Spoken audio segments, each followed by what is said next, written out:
영화를 보며 만약 저런 규모로 현대의 최신의 항모와 전투기들이 싸운다면 영화와는 전혀 다른 상상도 하기 어려운 장면들이 펼쳐지지 않을까 하는 생각이 들었습니다. 더욱이 미래의 전투라면 더욱 예측하기 어려울 텐데요.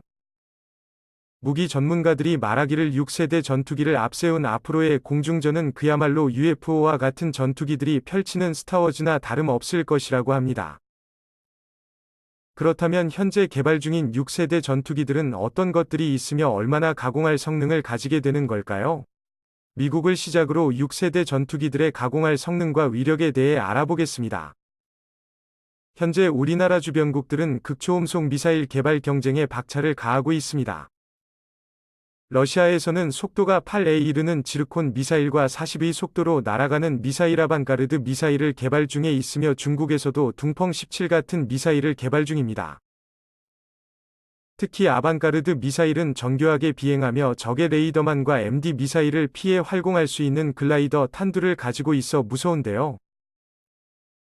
2018년 12월 26일에 시행된 아방가르드 미사일 테스트에서는 무려 27km에 이르는 말도 안 되는 속도를 보여주었습니다. 유리 보르소프 러시아 부총리의 말대로 절대로 요격할 수 없는 무적의 무기인 셈입니다. 다른 미사일들 또한 자체 비행이 가능하며 핵탄두를 장착할 수 있다는 점에서 가장 무서운 무기로 떠오르고 있는데요. 우리에게 가장 큰 위협인 북한에서마저 이 미사일을 개발할 가능성이 점쳐지고 있는 상황입니다. 거미줄보다 촘촘하다고 하는 미국의 미사일 방어망조차도 무력화시킬 수 있다고 알려져 전투기들에게 있어 큰 위협으로 여겨지고 있습니다. 사드처럼 미사일로 미사일을 요격한다는 방어 시스템이 작동하기도 전에 눈 깜짝할 사이에 목표를 타격해버리면 이 모든 방공망 시스템이 의미가 없어집니다. 세계 최고의 군사력을 자랑하는 미국이 수세에 몰리게 되는 것일까요? 하지만 결과는 지켜봐야겠습니다. 미국을 포함한 영국, 프랑스에서는 이 같은 극초음속 미사일들에 맞서 이제까지 볼 수 없었던 엄청난 성능의 6세대 전투기를 개발하고 있습니다. 미국은 공군과 해군 양쪽에서 6세대 전투기를 각각의 목적에 맞게 따로 개발하고 있는데요. 첫 번째로 피해를 살펴보겠습니다. 피해는 미 공군의 6세대 전투기를 말하는데요. 2016년 미 공군과학자문단은 이 전투기의 목표를 다음과 같이 요구했습니다. 발전된 방공 네트워크가 구축되어 있을 중국과 러시아의 영토에 깊숙이 침투하기 위해 항속거리, 기동성, 무장력, 스텔스 등 모든 면에서 F-21E보다 우수해야 한다는 것이죠. 중국과 러시아의 극초음속 미사일이 아무리 빠르고 무시무시하다 해도 발사하기도 전에 어느샌가 쥐도 새도 모르게 들어온 PC의 전투기에 의해 파괴된다면 무용지물이 되어버리게 됩니다. 불가능해 보이는 일이지만 이 전투기에 탑재될 엄청난 장비들을 보면 생각이 달라지는데요. 첫째로 어떤 유형의 위협이라도 감지할 수 있는 다채널 레이더가 장착됩니다. XX 밴드 레이더를 통합하여 그 위에 HF 등 다양한 전파에 대응한 레이더의 성능을 비약적으로 향상시키는 것이 목표인데요. 다채널 레이더가 장착되면 360도 전방향 레이더를 탑재해 최강의 레이더 탐지 능력을 보유할 수 있게 됩니다. 다음은 완벽에 가까운 고성능 스텔스 성능입니다. 기존 최강의 5세대 전투기 F-21조차 완벽한 스텔스 성능을 가지고 있지는 못했습니다. F-22 랩터의 꼬리날개에는 위쪽 방향으로 나 있는 수직이익이 달려 있는데요. 문제는 이 부분이 적의 레이더 전파를 가장 많이 한다는 것이었습니다. 따라서 PCA는 수직믹을 아예 없애버려 완벽 그 자체인 스텔스 전투기로 개발되는 것이 목표인데요. 수직 조직은 원래 자세 제어와 기체 안정화에 도움을 주는 부분인데 문제가 되지는 않을까요? PCA는 추력 편향 엔진만으로 꼬리날개 역할을 하게 만들 계획으로 설계되었다고 합니다. 전투기가 공중에서 회전하거나 방향을 바꾸기 위해 꼬리날개 대신 주날개에 방향타를 장치할 계획이라고 합니다. 애초에 37이나 F-22 같은 기체들만 해도 추력 편향 노즐이 장착되어 있어서 격한 비층 기동이 가능한데요. 극단적인 경우에는 앞으로 비행하면서 기체만 살짝 뒤로 돌려 뒤에 따라붙은 적을 공격할 수도 있다고 합니다. 그렇다면 PCA의 추력 편향 노즐은 이보다 훨씬 더 발전된 형태일 가능성이 높아 보이는데요. 전투기나 미사일의 추력 편향 엔진을 사용하면 매우 높은 고고도나 아주 느린 저속에서도 힘을 낼 수 있으며 기존의 조종면과 동시에 이용할 경우 기동성을 크게 향상시키는 장점이 있습니다. 꼬리날개를 없애면 무게절감 효과도 크다고 하고요. 두의 엔진 흡입구마저도 정면에서 봤을 때 보이지 않습니다. 엔진 흡입구 또한 적의 레이더 전파를 많이 튕겨내는 부분이기에 이마저도 없애버린 것인데요. 기존의 스텔스 시스템은 통상 레이더에 사용되는 X밴드에 대한 탐지였기에 1밴드와 밴드에서는 비교적 쉽게 탐지가 된다는 단점이 있었습니다. 러시아에 비해 KTF 외에는 1밴드 레이더가 장착되기 때문에 기존의 스텔스 시스템으로는 이에 걸릴 위험이 있죠.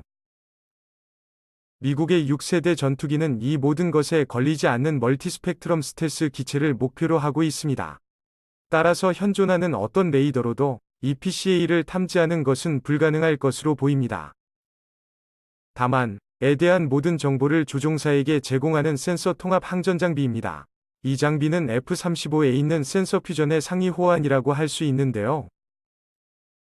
전자식 광학 탐지 장비를 통해 지형뿐만 아니라 적의 종류 적이 발사한 미사일 등의 3차원 영상을 구현하게 됩니다. 여기에 인공지능형 전자체계가 탑재되기까지 하는데요. 센서 통합 항전 장비와 통합된 체계로 센서 통합 항전 장비에서 제공한 정보를 바탕으로 최선의 공격 방법을 제시합니다. 다양한 공격 선택지를 승률과 함께 제시하기 때문에 조종사는 가장 성공 가능성이 높은 선택을 쉽게 내릴 수 있게 되는데요. 이와 같은 고성능 센서와 사전에 수집된 정보들 인공지능 컴퓨터의 분석이 합쳐지면 놀라운 정보를 알 수 있게 됩니다. 적이 내뿜는 파장을 분석해서 적이 어떤 기체인지 어떤 무장을 갖추고 있는지 어떤 임무를 띠고 있는지까지 보이지 않는 곳에서 모두 알 수 있게 된다고 합니다. 모든 정보를 파악했다면 본격적으로 공격을 시작해야겠죠. 피해가 가중되는 무기는 바로 레이저인데요. 현재 러시아나 중국 등이 개발하고 있는 극초음속 미사일이 아무리 빠르다고 해도 음속의 20배 정도입니다. 시속으로 따지면 시속 14,480인데요. 하지만 레이더의 속도는 빛의 속도인 조성력 19792000-458m입니다. 조준만 정확하다면은 즉시 명중한다고 볼 수 있습니다. 미국은 항공기에 고출력 레이저포를 장착해 탄도미사일을 부스터 단계에서 요격한다는 네이비 즉 베어본 레이저를 실험한 적이 있습니다. 실험 당시 최고 고도에서도 페이퍼용 지만을 정확히 맞춰 태우는 놀라운 정확도를 보여주었는데요. 당시 이 프로젝트가 중단된 이유는 300m라는 사거리 제한 때문에 적의 지상방공만으로부터 안전할 수 없다는 이유 때문이었습니다. 하지만 이를 통해 적진으로 은밀히 침투한 상태에서 사용된다면 이야기가 전혀 달라지겠죠. 아무리 스텔스 성능이 뛰어나도 미사일을 사용하면 적의 레이더가 이를 탐지하고 곧이어 들이닥칠 전투기를 찾게 됩니다. 하지만 무기마저 레이저를 사용한다면 적의 레이더에 전혀 걸리지 않고 어디서 버는지도 모르게 적기와 탄도 미사일까지 요격할 수 있다는 장점이 있습니다. 더구나 PC에 탑재된 레이저 무기는 네이비에서 쓰이던 것보다 훨씬 발전된 형태가 될 것이기 때문에 쥐도 새도 모르게 나타나 목표물을 파괴하고 사라지는 UFO와 다름없는 전투기가 될 가능성이 높습니다. 영화에서나 보던 것과 달리 실제 레이저는 우리 육안으로도 볼 수 없다고 하죠. PCA에 장착되는 레이저포는 3가지의 발사 모드를 가지게 된다고 하는데요. 가장 강한 레이저는 적 전투기를 요격할 때 사용되며 중간 단계의 레이저는 날아오는 미사일을 요격하는 용도에 쓰인다고 합니다. 가장 약한 단계의 레이저는 적 미사일을 교란하거나 적기의 탐지 센서를 작동하지 못하도록 하는 데 사용된다고 하는데요. 미 공군은 이런 레이저포가 상공 20에서 마하영 1의 속도에서도 사용할 수 있도록 성능 조건을 요구하고 있습니다. 비행의 목적이라면 적의 연구만으로 깊숙이 침투해 21 폭격기를 호위하는 역할입니다. 따라서 연비가 아주 좋으면 항속거리가 길어야 하는데요. PCS-1 엔진은 일반 전투기에 사용되는 가속력이 좋은 터보팬 엔진과 여객기에 쓰이는 연비가 좋은 터보제트 엔진의 장점을 혼합한 하이브리드 엔진을 사용하게 된다고 합니다. 이 하이브리드 엔진을 사용하게 되면 최대 항속 거리를 35% 향상시킬 수 있으며 또한 올라가게 된다고 하는데요.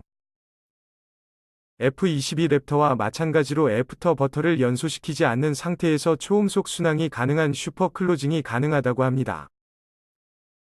미국은 아직 최고 속도를 정하지 않았지만 최대 이륙 중량 45톤의 시속 30km 이상으로 비행할 수 있도록 개발할 방침이라고 합니다. 다음은 애플의 XX입니다. 피해가 미 공군의 6세대 전투기라면 애플의 XS는 항공모함에 탑재되는 미 해군용 6세대 전투기입니다. 2030년 이면 개혁하는 애플의 10월 FY의 18위를 대체할 계획인데요.